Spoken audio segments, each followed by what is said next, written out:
আসসালামু আলাইকুম, hair M Esha from এশা সাইভিউ। খুব তাড়াতাড়ি রেডি হয়ে যাচ্ছি, কারণ হচ্ছে কালকে ঈদ আর আজকে চাঁদ রাত। আর চাঁদ রাত সেলিব্রেট না করলেই নয়। তার উপরে এটা আমার অনেক স্পেশাল চাঁদ রাত, মানে অনেক স্পেশাল একটা ঈদ। কারণ হচ্ছে আমি আমার জামাইয়ের সাথে ঈদ করতেছি এবার। তো একদম 11th আওয়ারে ইফতারের আগে আগে ও আমাকে বলতেছে চলো চাঁদ রাতটা সেলিব্রেট করি, যেহেতু আমরা একসাথে ঈদ করছি এবার। সো কথা বলার সাথে সাথে আমরা প্ল্যান করে ফেললাম হচ্ছে রেজেন্সিতে আমরা ইফতার প্লাস ডিনার চলছিল তখন বাফে, ওইখানে যাই। তো আমরা যেতে যেতে রাস্তায় আজান দিয়ে দিয়েছিল, তো যাওয়ার সাথে সাথেই হচ্ছে আমরা ঢুকে হচ্ছে এরকম জুস নিয়ে হচ্ছে বসে পড়ি। কিন্তু আমার ছবি তোলার ঢং তো আর মানে দেরি হয়ে গেলেও আমি দিতে হবে, আমার ছবি তুলতে হবে। এনিওয়ে, পরে হচ্ছে এই যে ওদের ইফতার আইটেম ছিল এগুলো, বাট আমরা ইফতার আইটেম কোনোটাই খাই নাই, কারণ হচ্ছে এগুলো তো প্রতি রোজাতে পুরো মাসই খাওয়া হয়েছে। সো আমরা এদিকে চলে গেলাম, দেখি কি কি আছে। তো আমরা যেহেতু একটু দেরি করে গিয়েছি, ফ্রুটস ট্রুটস দেখেছেন যে অনেকটাই শেষ, বাট ওরা রিফিল করে দেয় পরে। তো ওদের সবচেয়ে বেশি যেটা ভালো লাগে রেজেন্সিতে সেটা হচ্ছে ওদের ডেজার্ট আইটেম প্রচুর থাকে, এবং ওদের ডেজার্টের টেস্টটা আসলেই ভালো। আমি এখান থেকে এই যে চকলেটের মতো কিছু একটা ছিল, এটা নিয়েছিলাম এই যে। অ্যান্ড হচ্ছে ওদের একদম গরম গরম ধোয়া উঠতেছিল একটা গোলাপ জাম বোধ হয় এটা। তো তারপরে হচ্ছে মিষ্টির আইটেমগুলো খুবই ভালো ছিল, আই মিন ডেজার্ট আইটেমগুলো। তো আমি ফার্স্টে কী করলাম, সবাই তো ডেজার্ট আইটেম লাস্টে খায়, কিন্তু আমি বাফে খেতে পারি না বেশি, মানে বাফেটা মেবি আমার জন্য না। আমি এর জন্য গিয়ে ফার্স্টে ডেজার্ট খাই, কারণ লাস্টের দিকে আমার ডেজার্ট একদমই খাওয়া হয় না বা আমি খেতে পারি না, এজন্য আমি আগে ডেজার্ট খাই। ও দেখে বলতেছে তুমি এটা কী করতেছো, লাস্টেরটা কেন আগে খাচ্ছ।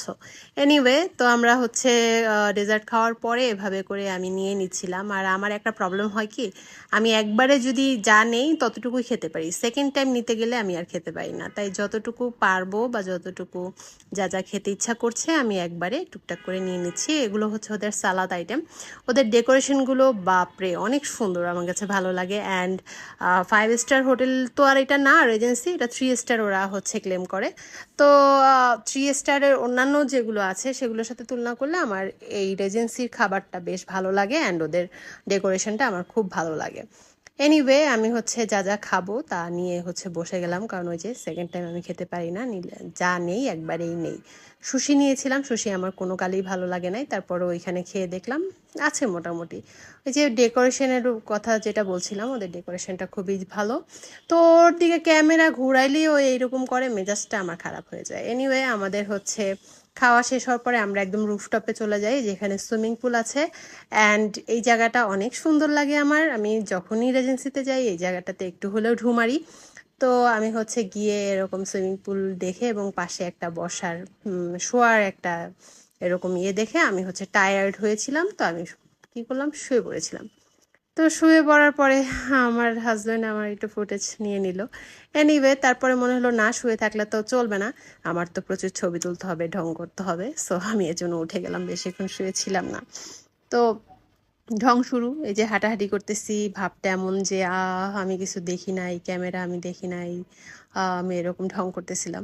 যাই হোক, পরে হচ্ছে আমরা একেবারে ওদের রুফটপের উপরও আর একটা ছাদ আছে রেস্টুরেন্ট, ওইখানে উপরে একটা রেস্টুরেন্ট আছে, ওইটার একটা উপরে আর একটা ছাদ আছে।